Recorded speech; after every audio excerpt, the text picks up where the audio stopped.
রাধে রাধে, সুপ্রভাত সবাইকে। আজ খড়গপুরে আমার চতুর্দশ দিন। যেহেতু আজ সোমবার, আমাদের যাত্রা শুরু হয় আমাদের হোম স্টেশন থেকে। আমাদের স্টেশন থেকে ফার্স্ট লোকালের সময় 4:14 হলেও ট্রেন আসে 5টার পর। ট্রেনে করে হাওড়ায় পৌঁছে আজ আর সাঁতরাগাছি থেকে রূপসী বাংলা না ধরে হাওড়া থেকে জনশতাব্দী এক্সপ্রেস ধরার জন্য যাই। আমাদের ট্রেন দিয়েছিল 17 নম্বর প্ল্যাটফর্মে।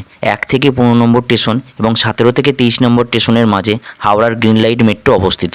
হাওড়াতে নবিশদা আর ভাস্করের সাথে দেখা হয়ে গেল। 6টা 20 নাগাদ আমাদের ট্রেন হাওড়া ছেড়ে খড়গপুরের উদ্দেশ্যে যাত্রা করে। মাঝে টিটিও এসেছিল টিকিট চেক করতে।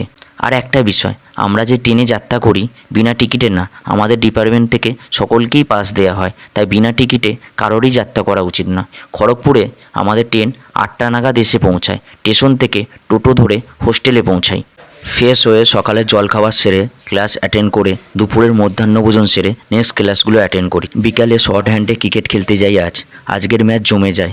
একটাই ম্যাচ হয় যেটা লাস্ট বলে গিয়ে হয়। প্রথমে আমাদের সামনের টিম 5 ওভারে 66 রান টার্গেট দেয়, যা লাস্ট বলে গিয়ে হয়। তারই কিছুটা স্ক্রিনিং টাইম তোমাদের সাথে শেয়ার করলাম।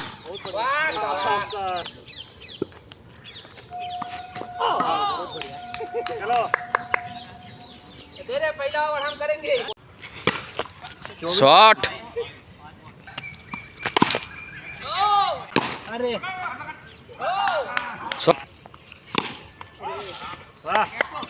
आउट 4 रन ठीक है, विकेट गिर गया। ओवर 28 रन जो है ना, बढ़िया हो। शॉट भाई,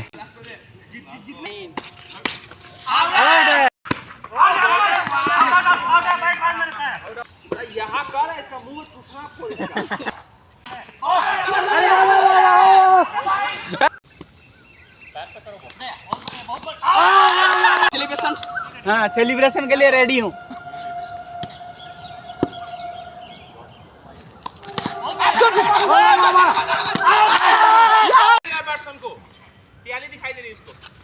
बहुत बढ़िया चौका।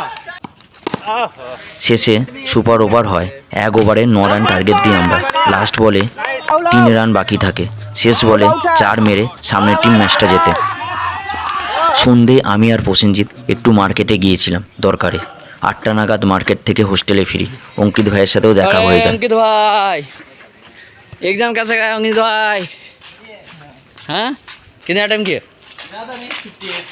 अरे नहीं भाई झूठ मत बोलिए, कितना टाइम किया भाई? রাতের জলখাবার সেরে নিই। এইভাবেই আমি আমার খড়গপুরে চতুর্দশ দিন অতিক্রম করি। শুভরাত্রি সকলকে। রাধে রাধে।